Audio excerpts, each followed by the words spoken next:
Hey guys, welcome back to Poor Man Mods. This is another video of me trying to prepare this MK3 Supra, which has been notoriously unreliable. I'm preparing it for a 5,000 mile round trip, road trip to Las Vegas for Supras in Vegas. In this video, I do address some cooling issues which do go along with reliability. In one of my previous videos, I did talk about a recent experience with Coney shocks where I tried to install them to stiffen up the rear because I just want to stiffen up the rear a little bit, and it was a total disaster, and I sent them back. And so I think I figured out a solution for that and got that straightened out. I haven't driven the car yet, but on paper, my solution should do just what I want. And Brad was complaining about the head unit and sound system in this car, so I upgraded that as well to make the road trip a little bit more bearable. So I touched on a little bit of everything: cooling and reliability, suspension, and even sound system. So let's get into the video. Okay, so trying to make this thing more reliable for my 5,000 mile road trip to Vegas. One thing that's been a janky setup since pretty much day one. See that hose that's clamped off right there? That was the cooling pipe for the stock twin. So there's a hose barb back here, and then it goes to a rubber hose, and then a metal line, and it goes to that barb right there. I no longer need those barbs. Those were for the stock twins for coolant. So I basically bypassed it with a hose and pipe, and it's just not been a good setup since day one, and now this part is particularly close to my larger downpipe. So I wanted to cap them off, but here's the thing. If you go to your local auto parts store and you get a rubber cap, you're going to get something like this. This is for a 3/8 pipe or barb, whatever. And they're not that robust. I've had them on my intake manifold over there before, and they do not last long, and they always tear. So no way would I trust that guy down there for my trip to Vegas. But look what I found. I did some researching and found this one race car website that sold these heavy-duty reinforced rubber caps. So this is for the same 3/8 line, but you get way more material on this, and it's designed for a cooling system. So 3/8 3/8, I trust this way more. So I'm gonna put one of these caps back there on that barb, and then one right there. Hopefully make this a little bit simpler, and yeah, make me feel a little bit better. Yes, those caps look much, much better. A lot better than that monstrosity of old hose, pipe, and hose. This has leaked on me before, and it has caused me problems, so I'm glad for this to be out. Those caps seem like a much better option. Bye. Okay, another thing on my list that I want to change for this car, it's not in its original location right now, but this is my power steering cooler. It was installed right about here-ish, and I'm not sure if the power steering was overheating or what, but the past couple times I drove aggressively with this car, aggressive handling wise, and autocross, the power steering, I think the fluid overheated. The pump started to whine, and the reservoir got really hot, and it boiled over. So I'm not sure if that's an issue with the cooler being too small or the placement on the radiator. So I'm going to upgrade the size of the cooler and then also move it, not perfectly ideal, but I'm going to move it to the back of my intercooler here. Space it a little bit to try to minimize the heat transfer from the cooler to the intercooler. But that should be a cooler surface, and yeah, it should help to keep it cool, and hopefully that'll fix my problem. So that little double row cooler is my current setup, and this is my new cooler. It should be able to fit on my intercooler, and obviously I'll need longer hoses to connect it. It's going to connect to that port on the reservoir and then also to the rack. Okay, I did get the larger power steering cooler installed. Got it on the back of the intercooler, and as you can see, I did space it a good bit, so it shouldn't transfer too much heat, if any, to the intercooler, so it shouldn't affect performance at all. I think it's spaced pretty well, and being that I have longer hoses now, and it's in a cooler location, and the cooler is twice as big, I have a feeling it'll be at least a little more effective. And, you know, one thing that I've never liked about this car, this is a JZ swap, and I do have the 7M reservoir. There isn't a good place to put this. Like this angle here to the pump, like if I put it any lower, that's not a good angle. I've never been happy with this. I would be all for improving it. So let me know what you guys think I should do with this reservoir. I just joke around and say it's my fully adjustable reservoir, but I'm not in love with it. It's been like that since day one, and I'd like to improve it. But at least I did improve the cooler, theoretically, so it should be cooler. All right, on to the next thing. In one of my previous videos, I talked about wanting to stiffen up the rear of the Supra and how I had a bad experience with the Koni shocks that I got for this car, and I sent them back. Couldn't really find a better shock option, and my shocks aren't bad. I just wanted my rear to be a little stiffer. So I decided to try out some different springs. I had the Eibach Pro springs, and apparently if you look up the spring rates, they're pretty soft, and they're also progressive. These over-monthed parts from Japan, these RSR springs, are a smidgen stiffer, but they're not a progressive rate. So this one starts off softer, but this is a non-progressive rate, so it's stiffer all the time. And I think it might be about the same drop. So I'm only doing the rears, I'm not doing the front. I have no problems with the front. So I'm gonna get this RSR spring in, and hopefully it does what I wanted it to do. I just want the rear to be a little stiffer. And yeah, it doesn't hurt that it's a nice looking spring too. These are very old and rusty, but I actually cleaned up the old one, and you actually could see the Eibach sticker on there, as rusty as it is. But yeah, I guess they're pretty much junk now. So JDM parts about to go on. All right, as you can see, I have the RSR springs reinstalled onto my red shocks. Again, I forget the brand of these shocks, but they did claim to be stiffer than factory. They did feel stiffer than the Konis. The Konis were absolute junk. I am so unhappy about those, but I'm glad I got these springs in. Definitely looking forward to see how they ride. And if you did not see my last video, I showed you how to service these rear ball joints. I replaced the boot, add a Zerk fitting, and make these things as good as new, if not better than new. So definitely check out that video too, if you have a Mark III Supra. And in an upcoming video, Techno Toy Tuning sent me some tow links. I'm super excited about that. I'm a big fan of Techno Toy Tuning, and they're finally making stuff for the Mark III Supra. So I'll be putting their tow links back here. I'm excited about that. And also, got my brakes off here. I have a very big and exciting video about that in the near future. I'm so excited. So the rear of this car is getting all kinds of love. All kinds of love. Very happy about it. Alright, I just got this Automotive Android head unit. I'm going to attempt to install this in my Supra, and boy, this thing was pretty affordable, and it came with a lot of stuff. It came with GPS receiver, a microphone, rear view camera, all the wiring that you need to hook up really everything, your amplifier, your sub. It's got line out converters. It's got a lot of stuff, and look at how thin this thing is. Technology has come a long way. That is way thinner than most double DIN head units. So this thing has Apple CarPlay, Android Auto, Bluetooth, you know, all that good stuff. Had pretty good reviews. I'm going to attempt to install this in the Supra, and should be way better than what I have in there. In addition to the head unit that I got this under-seat subwoofer and amplifier combo to add a little bit of thump to the Supra sound system. The speakers in it right now are not the best. They're upgraded, but they're just tiny. They don't make much bass and whatnot, so hopefully this improves the sound system a little bit, and hopefully it actually fits under my seat. So it doesn't exactly fit underneath the seat. It's just a little bit too wide and a little bit too tall, but it fits nicely back there, so I think that'll be where I mount it. Just got to run the wires to it. It fits in the area behind the seat. I've got it all wired up, and the kit that I got, the head unit kit, came with way too much RCA cable for the amp, but that's okay.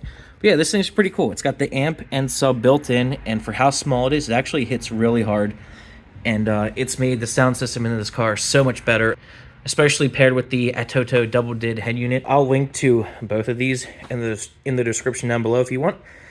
And I don't know why people ask, but I'll show you guys. People always ask in audio videos, hey, you got to show a clip of how it sounds. Well, you're never going to be able to replicate it, but I'll do it anyway to satisfy the people. They're going to ask me to show you how it sounds.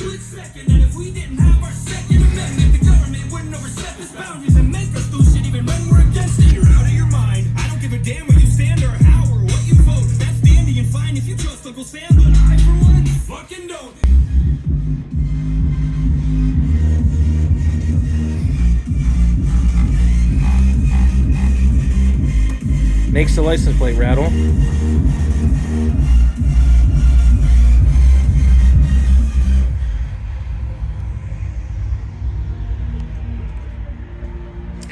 So yeah, that little guy hits pretty hard for its size. I'm totally impressed with it. Highly recommend it. I did get my backup camera installed and wired up to the head unit, and something pretty funny happened about that if you follow me on Instagram, which I will explain. And it ain't much, but it's honest work. I did try to tidy up the wiring for that sub. I basically just bundled it all up and shoved it under the seat, and I think that's going to be how it lives. Let me show you how the head unit's working now.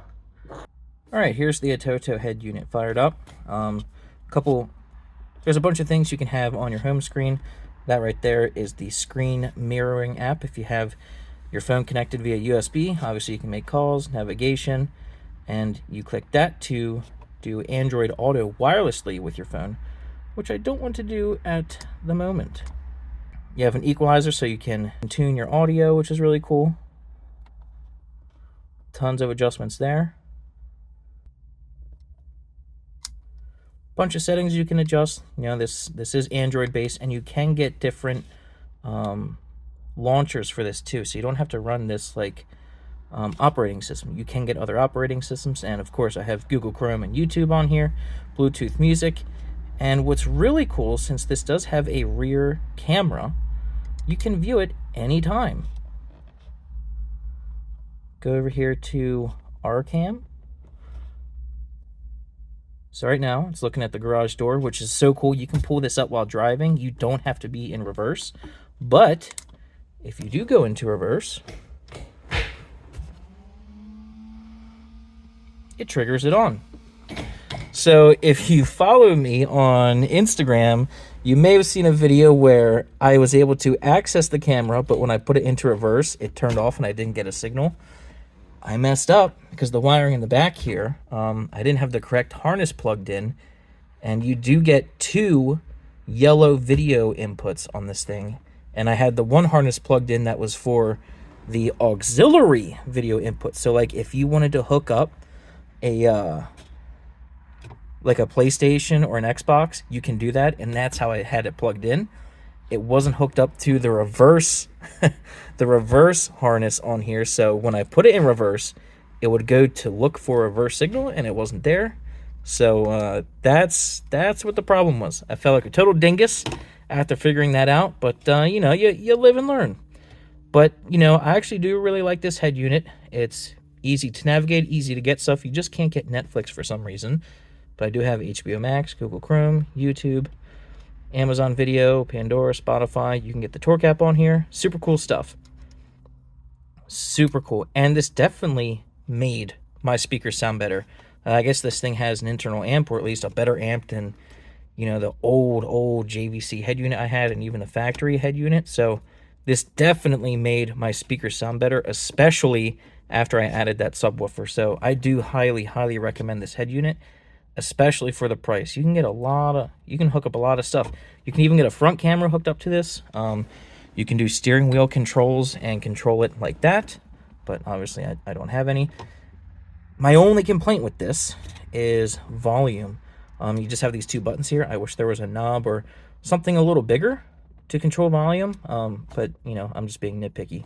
But I do really like this head unit, and you can change your wallpaper. On that background is actually a picture that I took at Cunningham Falls. So, pretty cool head unit. Highly recommend it. And I'm so glad that I have a reverse camera in this Supra now, because it is not easy backing up in this thing. It's you don't have the best visibility, so highly recommend this thing. And, you know, my other complaint with the car, not the head unit, it's not in the best location. So, you know, if my head's here, I got a couple things blocking it. So I'm definitely not going to be watching movies on that thing while I drive. You know, it's stuff like this. Stuff like this that just proves my car hates me. My car has been leaking coolant, or apparently it just started leaking coolant out of that radiator hose connection, and the car has been sitting here for months and has not ran. It's just been sitting, and I was here a week ago, and there was no coolant there. How does it just start to leak after just sitting? I mean, I know it's as simple as tightening up that hose clamp, but like, what changed here? What changed? It reminds me of the time I went out of town for a week. I drove the car and it was totally fine. I came back after it's sitting for a week and the water pump failed. It started leaking while it was sitting. Nothing on this car breaks, or it's rare that something breaks on this car when I drive it. It's when I park it that something happens. Oh, this freaking car. But I am going to be changing this pipe here soon. I have another one. I do have another one. And I'd like to change this maybe to like a colored piece of hose instead of that. I don't know. Not super necessary, just something I want to do. Stupid freaking leak. So, alright, so, you know, no crazy work was done, but I've been wanting to upgrade that power steering cooler for a long time. When I did autocross, just after the first, 45-second run that I did, that pump was screaming and this thing was boiling hot. It was not happy, so I'm going to try to do another autocross event this year, I think, with this car, before Supras in Vegas, and I'll see how the power steering reacts to that. And yeah, those coolant caps I trust way more than vacuum hoses, and there's a lot less opportunity for leaks with those than that crazy hose and pipe setup that removed that was all for the stock twins.